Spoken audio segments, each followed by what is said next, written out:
ये तस्वीर भ्रष्टाचार के खिलाफ जंग में 7 गोली खाने वाले आईएएस अधिकारी रिंकू सिंह राही की है।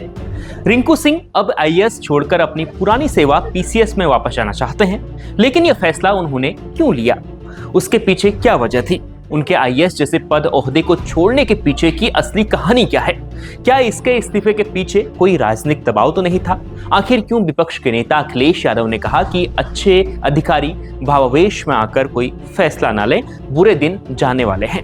आइए रिंकू सिंह की पूरी कहानी और इन तमाम सवालों के जवाब तलाशने की कोशिश करते हैं। नमस्ते, मेरा नाम नरेश कोश्यारी है और आप न्यूज़ 24 उत्तर प्रदेश देख रहे हैं। एक आईएएस जिसने यूपीएससी परीक्षा पास करने के लिए 16 अटेम्प्ट दिए और फिर ये ओहदा हासिल किया और अब वो अपनी सर्विस से इस्तीफा दे चुका है। इस्तीफे की वजह न कोई निजी थी, न ही उन्होंने किसी दूसरे लाभ के लिए यह फैसला लिया, बल्कि उन्होंने यह कहते हुए आईएएस पद से इस्तीफा दिया कि जब उनके पास जनता के लिए करने के लिए कोई काम ही नहीं बचा है तो वो मुफ्त का वेतन क्यों लें, ये कहते हुए उन्होंने इस्तीफा दिया है। इस्तीफे को लेकर उनका साफ कहना है कि उन्हें बतौर आईएएस काम करने का मौका नहीं मिल रहा है और वह जिस विभाग में काम कर रहे हैं वहां उनकी कोई भी उपयोगिता नहीं है, इसलिए वह इस नौकरी से तकनीकी त्यागपत्र दे रहे हैं। तकनीकी त्यागपत्र का मतलब होता है कि वर्तमान सेवा को छोड़कर अपनी पहली नौकरी करना, यानी जो पिछली उनकी नौकरी थी वो वापस उसमें जाना चाहते हैं। आईएएस बनने से पहले रिंकू सिंह पीसीएस अधिकारी थे, तो अब वह खुद अपना डिमोशन की मांग कर रहे हैं सरकार से और आईएएस छोड़कर पीसीएस ज्वाइन करने की बात कर रहे हैं, यानी पीसीएस के बाद उनको जो पद मिला था उसे ज्वाइन करने की बात कर रहे हैं। लेकिन इस फैसले के पीछे एक दिलचस्प कहानी भी है, जिसमें करोड़ों का घोटाला है, जान का खतरा है, गोलियों की गड़गड़ाहट है और एक आईएएस को मिलने वाली धमकियां भी शामिल हैं।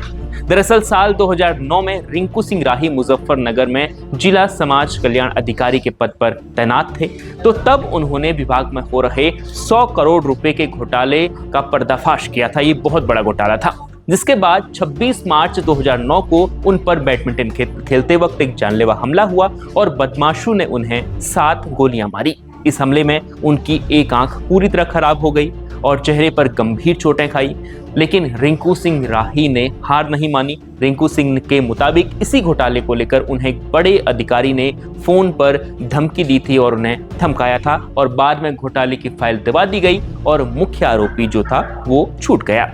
रिंकू सिंह हाथरस के रहने वाले हैं और 20 मई 1982 को उनका जन्म एक दलित परिवार में हुआ था। उनके पिता बेहद ही गरीब स्थिति में रहकर उन्होंने अपने परिवार को पाला, अपने बेटे को पाला, पढ़ाया और इस मुकाम तक पहुंचाया था। उनके पिता आटा चक्की चलाकर परिवार का पालन पोषण करते हैं, लेकिन रिंकू ने पहले पीसीएस और बाद में आईएएस की परीक्षा पास कर इतिहास रच दिया।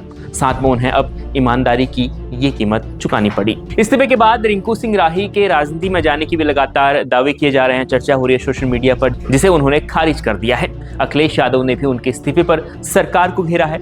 अखिलेश ने लिखा है कि हर सच्चे अधिकारी से हमारी मांग है कि वो भावावेश में आकर कोई फैसला ना लें, बुरे दिन जाने वाले हैं। पीडीए सरकार आएगी और सबको उचित मान सम्मान स्थान देगी, क्योंकि पीडीए की सरकार जनता की सरकार होगी जो समस्याओं के समाधान व असमानताओं को दूर करने के लिए सच में विकास के काम करेगी। क्वालिटी वर्क और तय समय सीमा के अंदर काम को पूरा करने के लिए हमेशा ही बेहतरीन ऑफिसर्स की जरूरत होती है।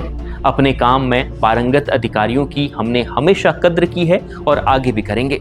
पीड़ित अधिकारी हो या कर्मचारी, सभी भाजपा को हटाने के लिए पीडीए के साथ हैं। पीड़ा बढ़ रही है, इसलिए पीडीए बढ़ रहा है, क्योंकि जो पीड़ित हैं वो पीडीए हैं। आईएएस रिंकू सिंह राही ने मुजफ्फरनगर में जिला समाज कल्याण अधिकारी के रूप में तैनात रहकर जब घोटाले की पोल खोली थी, तब वह पीसीएस अधिकारी के तौर पर वहां पर तैनात थे। यूपी में बसपा की सरकार थी, उन पर हमला हुआ था जब, तो उन्हें 7 गोलियां लगी थी। इसमें से 2 उनके चेहरे पर लगी, एक उनका जबड़ा तक बाहर आ गया था और चेहरा पूरी तरह बिगड़ गया था। साथ ही एक कान उनका खराब हो गया था और एक आंख की रोशनी चली गई थी। तो ये थी आईएएस रिंकू सिंह राही की कहानी। आपको उन पर क्या कहना है कमेंट कर जरूर बताएं और उत्तर प्रदेश की खबरों के लिए देखते रहें न्यूज़ 24।